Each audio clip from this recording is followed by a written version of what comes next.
morning, good evening, everybody. It is Saturday, August 6th, and you know what that means. It is time for the High Risk Wrestling Podcast. I am your host, taking things to the extreme. It is me, Jeremy Pierce. Welcome one and all. You know you can check out the socials, Charismatic Creations on Facebook and YouTube, Charismatic_Creations52 on Instagram, and the 215 on Twitter. Today's show, it was originally going to be about the divas that have wrestled in the wrong era, but I figured we expand this some more, and we're going to talk about the Total Divas era, the ins, the outs, the highs, and the lows. This should be a fun show, but for now, you know what's next, so just go on and hit my music.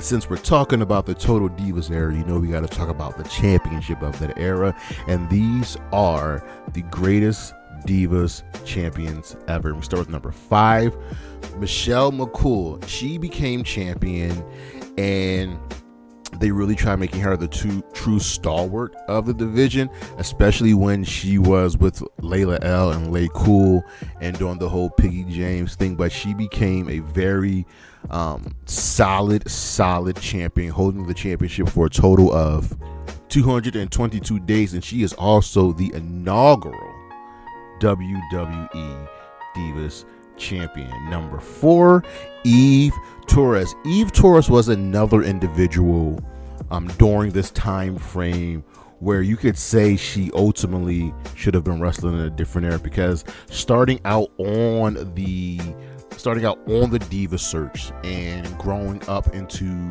a solid in-ring tactician, she represented, one of the few bright spots of the Divas era. She held the championship for a total of 260 days. Number 3, Nikki Bella, another woman, you're going to hear this a lot, brought in just to be eye candy.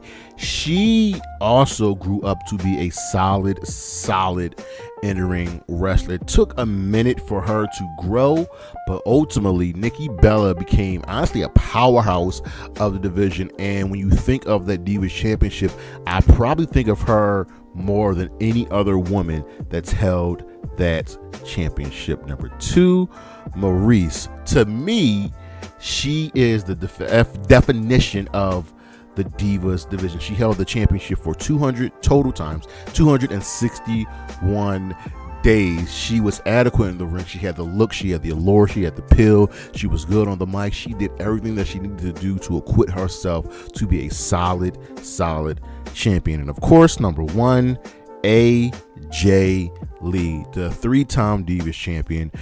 She's also the combined reigns, the longest reigning Divas champion of all time, holding the belt for 406 days. She ultimately was the true standout. She ultimately was the true stalwart of that division, able to do everything in the ring, on the mic, and she got the biggest push out of everybody over Nikki Bella, over Michelle McCool, over Eve Torres, over Maurice. She was in the ring with CM Punk and Kane and John Cena and Bryan Danielson. AJ Lee was the ultimate true standout of that division. We'll be right back.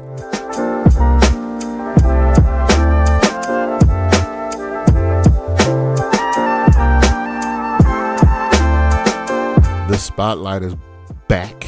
It's bright and it's shining on Jillian Hall. She might be the forgotten WWE diva.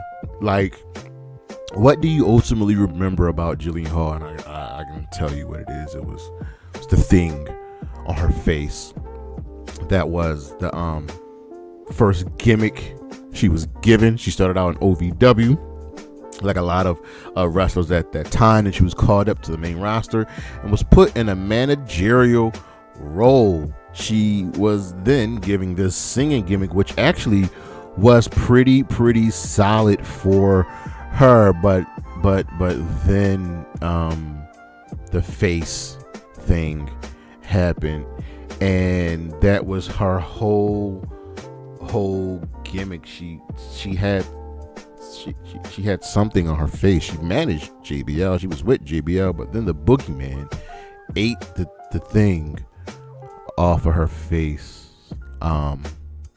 Yeah, but no, Jillian Hall was a very, very fun individual of that Divas era. She didn't do much. She actually won the Divas Championship one time, and she held it for like 5 minutes, and then she was gone. But she was a fun individual.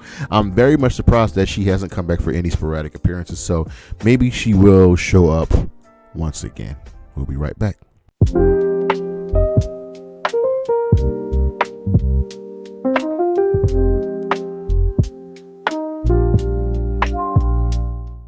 All right, so with the return of one of the greatest divas of that era, right?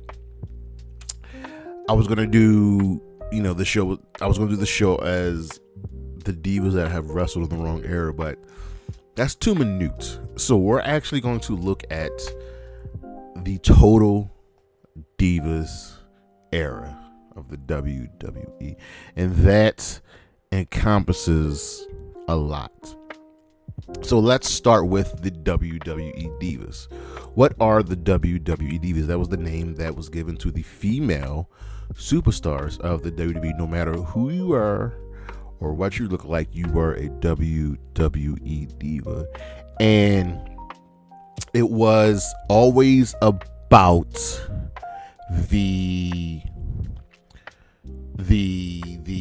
look, the sex appeal. That's what got Vince McMahon off, per se, right?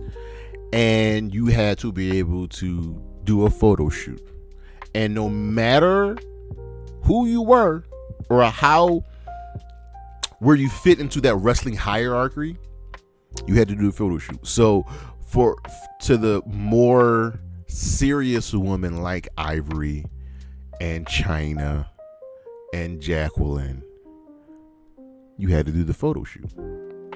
To the ones that didn't fit, like Beth, you had to do a photo shoot. So the WWE Diva carried to this day, we kind of look back on it, I don't want to say with disgust or disdain, but with derision, because we got a ton of women, we got a ton of matches, we've got so much stuff, and we're going to cover all of it. An important part of the WWE Divas and the Total Divas era was the WWE Diva Search. The Diva Search was started in, was that 04? And it gave us many names. Now, it didn't run every year. It ran in 04, 05, 06, 07, and then brought back in 2013.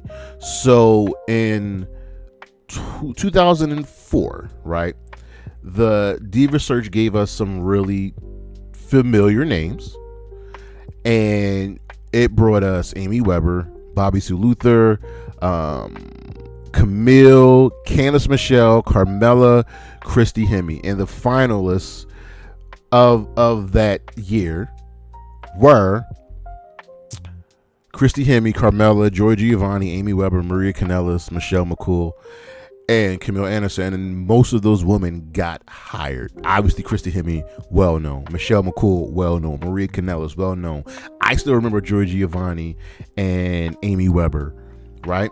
Then in 2005, we had a new Diva Search, and the only names to come out of it were Ashley Massaro, rest in peace, Layla Milani, I don't know if you remember her, and Crystal Marshall. And they all went to have somewhat solid careers. In 06, we got Layla L, Jennifer England, Melina Roca, Rebecca DiPietro, and Maurice, and Amy Zidane. And out of all of that, Layla won, and she went on to have a good career. Maurice actually came in 7th. We got another Diva search in 2007, and it brought us Eve Torres, Lena Yachty, and Taryn Terrell. And only Eve, well, Lena did all right, but Eve and Taryn did the most and became kind of stalwarts in the wrestling industry. And then in 2013, the final Diva search, it brought to us, it wasn't like a big thing, but it brought us prospects. It brought us Eve Marie, Alexa Bliss, Lana, JoJo, Devin Taylor, and Victoria Lane, with obviously Alexa Bliss and Lana being the two that went on to have major careers. But also at that point, we also got a few others. So the Diva search was a way to bring in women, and we had highs of getting women that could be both beautiful and also be talented in the ring, because Candice Michelle went on to have a great in-ring career. Same thing with Michelle McCool, same thing with Alexa Bliss. But then we have the lows of what the Divas era brought us, and pillow fight matches, and bra and panties matches, which were stalwarts of that era, and evening gown matches and jello matches, and it was just a way to get men off. And don't forget about hot lesbian action and puppies screamed out by Jerry King Lawler. So it had its highs and it had its lows. And when we speak of the lows of the Total Divas era, we come to two women, Eva Marie and Mandy Rose. Eva Marie started out NXT, but she was clearly there to be a looker. Mandy Rose actually ended up she started out on Total Divas before she even stepped foot in a wrestling ring. These were two women that the WWE wanted to make the face of women's wrestling, to make the face of the division, and nothing was going to stop Vince McMahon. So Eva Marie got a really major push, especially during her NXT days. And even though what they were doing with NXT, she did not fit in, but yet the star was always going to be there for her. Mandy Rose, same thing, and I understand the resentment she probably received by not only being put onto Total Divas, but also being on there without even never ever stepping foot in the wrestling ring. So Mandy Rose went on to have, I guess, a fine career. She actually became NXT champion, and she is one of the worst Divas NXT champions ever, because of the way of how they pushed her, of when they pushed her, of who they had she was defeating. I'm a little all over the place with my words, I'm sorry. So Eva Marie and Mandy Rose were kind of, along with the Bella Twins, what you expect to see from the Total Divas era. Because then we get to WWE Total Divas, and what Total Divas was, it was a reality show that aired on E from 2013 to 2019, and it was to give viewers an inside look at the WWE Divas life. And it featured cast of Brie Bella, Cameron, Eva Marie, JoJo, Naomi, Natalya, Nikki Bella, Summer Rae, Rosa Mendes, Alicia Fox, Paige, Mandy Rose, Lana, Maurice, Renee Young, Alexa Bliss, Carmella, Nia Jax, Ronda Rousey, and Sonya Deville. And the one name that sticks out to this is Ronda Rousey. She did not want to do this at all. But she was a big name, the biggest name, and they got eyes onto the product. And if you look at every single woman on this list, with the exception of JoJo, who wasn't a wrestler, JoJo didn't wrestle. She was a ring announcer. Every woman on this list wrestled in the ring, except for Renee Young. She's the best announcer, and I get why she was on here. This was a way to get the fans an inside look on the Divas, and that's how we build this really, really weird parasocial relationship with the women. And it actually worked for the WWE. It got eyes on the product, but then the in-ring product was just lacking, because everything that was going on with the show, yes, it translated to eyes onto the actual WWE product, but it never translated to being good in the ring, because these were all on the main roster, and Vince McMahon always was in charge. It was him. So he got what he wanted. He got the growth. And again, it made the women more popular, because if you look at that cast list, there are some all-time greats. There are some like first ballot Hall of Famers, legends in the ring. Like I'd probably say Naomi for sure. Natalya, the Bellas are already in the Hall of Fame. Paige will be in the Hall of Fame. They're going to put Mandy Rose in the Hall of Fame for whatever stupid ass reason. And Alexa Bliss and Nia Jax, they're going to go into the Hall of Fame. They are all former champions multiple times over. So it showed a different personality of the woman, especially with someone like Natalya, who wasn't, I would say, extremely popular with the fan base. Yes, she had the legacy of the hearts behind her, but like that social media growth, it's something that she ultimately needed. So Total Divas was a thing, and it worked. But again, like I said, it didn't lead to a better in-ring product, which then sparked something. It sparked a revolution. Is that safe to say? And you know where I'm going to go with this. Give Divas a chance. One simple hashtag. So on February 23rd, 2015, Paige and Emma took on Brie and Nikki Bella. This was after Fastlane, right? And the tag match itself lasted 30 seconds.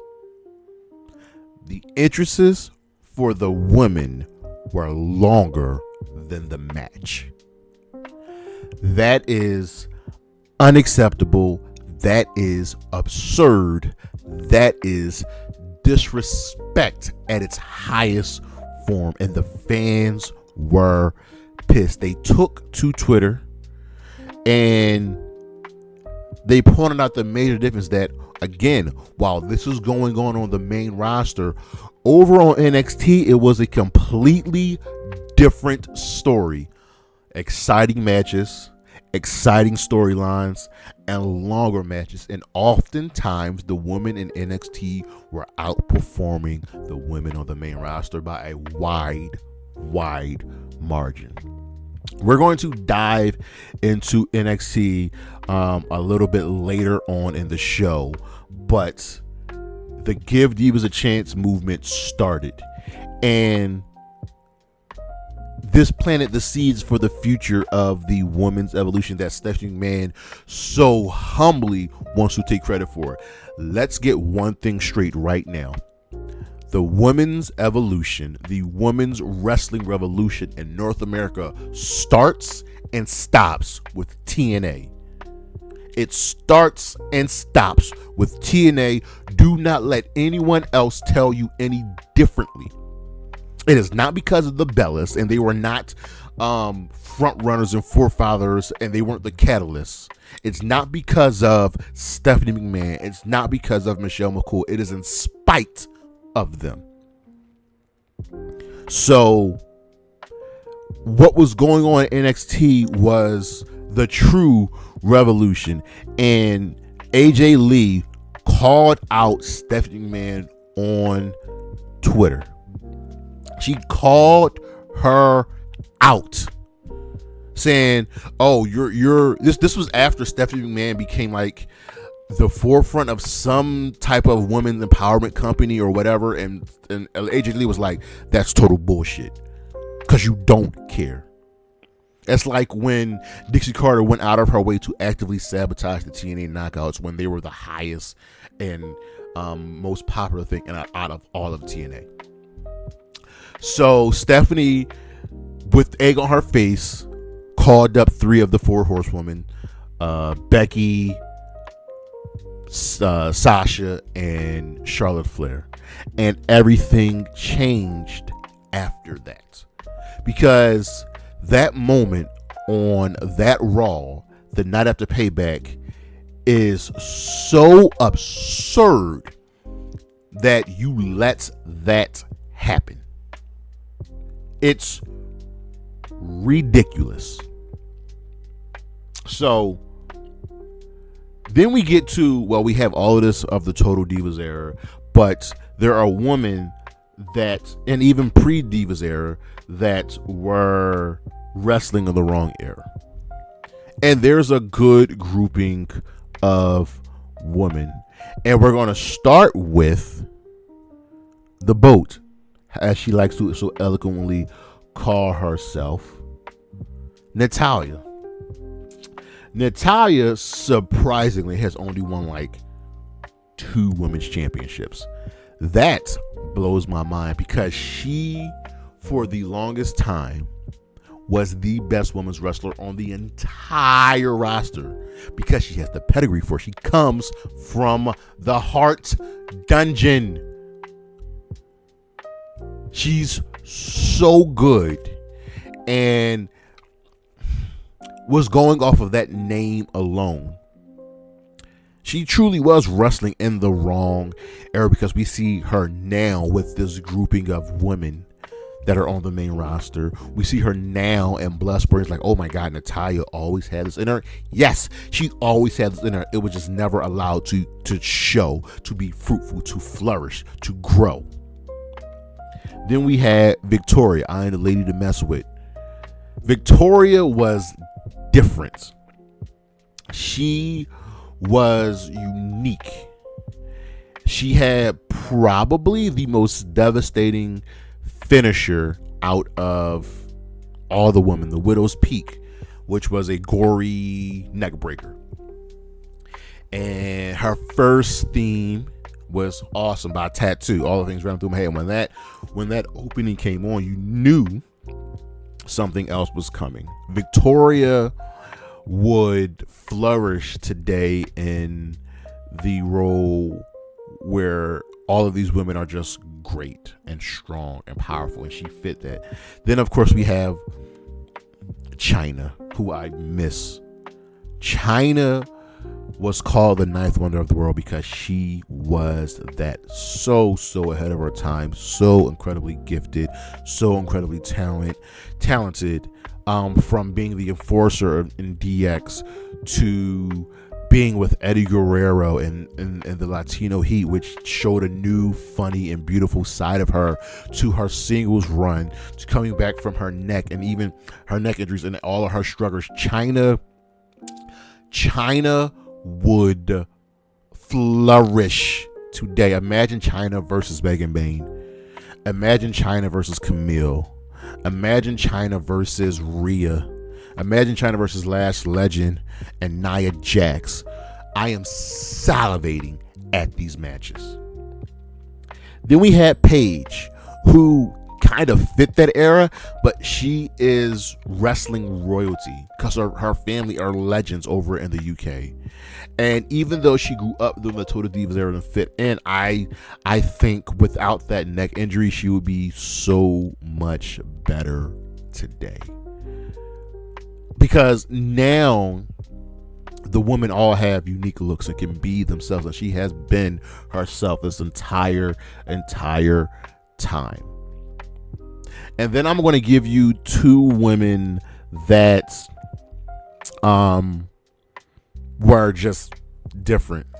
who had to stand out, who had to be different, who just were there to make things. Actually, I'm going to make it 3 women: Jacqueline, Ivory, and Molly Holly. Jacqueline, Ivory, and Molly Holly were probably the 3 women of their respective eras who were just the best in the ring over Sable, yes, even over Trish and Lita during that time, because Trish and Lita weren't the wrestlers that they were then. But Jacqueline, Ivory, Molly Holly carry such an enormous pedigree of talent and prestige when they got into the ring. You couldn't help but respect them. And I know for a fact that so many women today owe their careers to those 3 women and look up to them and would love to get at all 3 of them in their prime. Then you had Emma, who was fantastic in NXT and never really caught on the main roster. She's pretty much retired now, but again, she was like that prototypical mold of talent and uniqueness, and she could run with the ones today. But the main woman who was definitely in the wrong era, by God was she in the wrong era, is Beth Phoenix. Beth Phoenix was the powerhouse. Long after Chyna was gone, there was not a hoss of the division, and Beth Phoenix had that strength. Her and Natalya as the Divas of Doom, fantastic tag team. There was no way they should have lost to so many women that they just eclipsed. Beth Phoenix today would be looked upon as like a final boss of the women, like facing Becky, like facing pretty much all of the horsewomen, or facing Megan Bayne or Azumi or Kyrie or Asuka or Makeup. Like, she was just built different and would absolutely kill it today.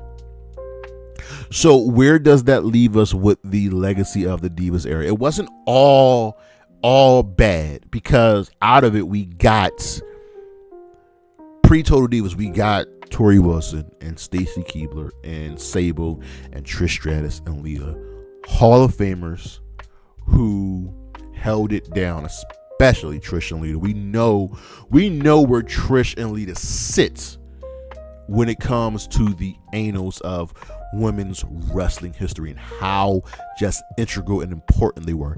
And then on that opposite side, you had Tori, Stacy, and Sable, who were eye candy but wanted to be and presented themselves as so much more. And this whole show all stemmed from the rumor and then the, of course, official return of AJ Lee. And of course, when we think of AJ Lee, we think of one important moment that really changed women's wrestling history, and that is the pipe bombshell that she just destroyed the women's division with. The pipe bombshell was after a match on Raw that featured the women of the Total Divas, right? And during the whole Total Divas era, AJ Lee was there for all of it. Never once was on the show. And I feel bad for Natalya and even to an extent Naomi, because Natalya should not have been caught up in that, but she was on Total Divas. And AJ Lee ran them down. She pretty much made it the truth, spoke fact to truth. She was right that she wasn't cute, or she didn't get here because she was cute, or she comes from a famous wrestling family, or she sucked up to the right people. She got her because she is good and she earned those championships. And that really started the catalyst of the turn of women's wrestling WWE, because then we moved over to NXT and things just changed. For Triple H was running his own little E-Fed down there in NXT under Vince's nose, bringing in the likes of Paige, funny thing is, Paige started out in NXT, it was great there, and then went up to the main roster, did like nothing for a while. But then he brought in, the 4 horsewomen, Asuka, Kyrie, Shayna Baszler, Nikki Cross, Athena, right? Starting NXT UK, where we got Toni Storm, Rhea Ripley, Piper Niven. So there was growth there coming out of all of this. NXT changed women's wrestling in WWE. And then ultimately it led to the ending of the Divas Championship. After all of the wasted opportunities with AJ Lee holding that division down, after the likes of Eve Torres, Maurice, Alicia Fox, Layla, and Melina, another woman wrestling at the wrong time, another unique individual. After all these women were wasted, the Divas Championship was finally retired, and there's a solid legacy because of the Women's Revolution. Then ultimately at WrestleMania, it was retired, and a triple threat match was made with Sasha, Charlotte, and Becky, I believe, where Charlotte Flair became the first new women's champion, and the Divas Championship was officially retired. And with that was the ending of Total Divas. It was never all bad, but it was never all good. But it was a fun ride, and so much more could have been done. But if one old dirty man was just different, we could have gotten more. But that is our show, ladies and gentlemen. Thank you for listening. Thank you for watching. I highly, highly appreciate it. Check out the socials, Charismatic Creations on Facebook and YouTube, Charismatic_Creations52 on Instagram, and of course the 215 on Twitter. And as always, Anna J, Chris Statlander, Willow Nightingale, Isla Dawn, Priscilla Kelly, and Bailey. Holla at your boy. Peace.